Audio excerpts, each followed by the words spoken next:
नमस्कार युवा साथियों, आप सबके साथ मिलकर हम एक प्रयास करने जा रहे हैं और प्राचीन भारतीय इतिहास के दर्पण से कुछ अनमोल रत्न ला रहे हैं। मौर्य साम्राज्य की समाप्ति के बाद ब्राह्मण साम्राज्य की स्थापना हुई। आज हम आपके सामने ब्राह्मण साम्राज्य को लेकर रूबरू हुए हैं।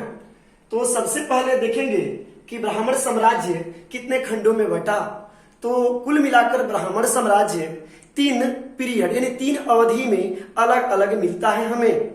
चूंकि ब्राह्मण तो ज्ञानी होते थे, इन्हें राजकाज का उतना अनुभव नहीं था, फिर भी जो पुष्पमित्र शुंग था, इन्होंने सबसे पहले मौर्य साम्राज्य को समाप्त कर शुंग वंश की स्थापना की और इन्होंने मगध की राजधानी विदिशा को बनाया।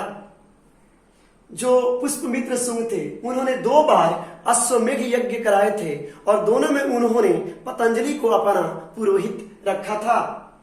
इन्होंने भरभूत स्तूप का निर्माण कराया था और पुष्पमित्र शुंग के जो शुंग वंश था, उसका अंतिम शासक देवभूति था। देवभूति की हत्या 73 ईस्वी पूर्व में वासुदेव ने कर दी और यहीं पर शुंग वंश की समाप्ति होती है। अब वासुदेव जो शुंग वंश की समाप्ति किए, इन्होंने कण्व वंश की स्थापना किया। कण्व वंश के जो अंतिम शासक थे, उसे सुशर्मा के नाम से जाना जाता है। चूंकि यह सनातन नियम है कि आप जैसा करोगे वैसा पाओगे और इतिहास साथियों हत्या पर आधारित ही हमें ऐसा प्रतीत होता है कि है। तो सुशर्मा जो अंतिम शासक था, इनकी हत्या 60 ईस्वी पूर्व में सिमुक द्वारा कर दी गई और यहीं पर कण्व वंश समाप्त हो गया और एक नूतन ब्राह्मण वंश की उत्पत्ति हुई, जिसको सातवाहन वंश कहा गया और इसके शासक या संस्थापक जो थे वे सिमुक थे और इन्होंने मगध की राजधानी प्रतिष्ठान में स्थापित किया।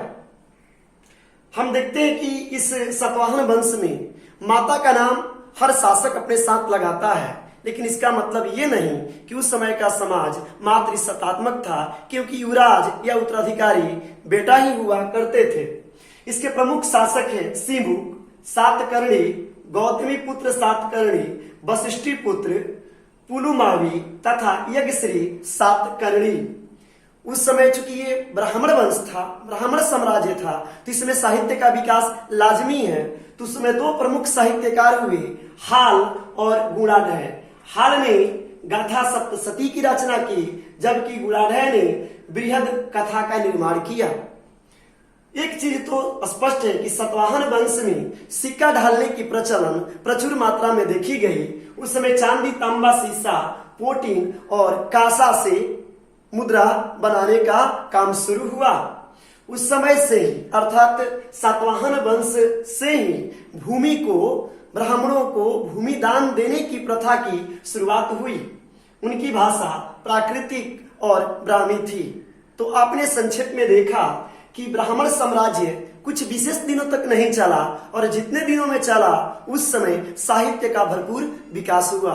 मुझे उम्मीद है साथियों कि कुछ त्रुटि को नजरअंदाज करते हुए आप इसमें जो विशेष है उसे ग्रहण करेंगे और इसे लाइक शेयर करेंगे। तब तक के लिए नमस्कार।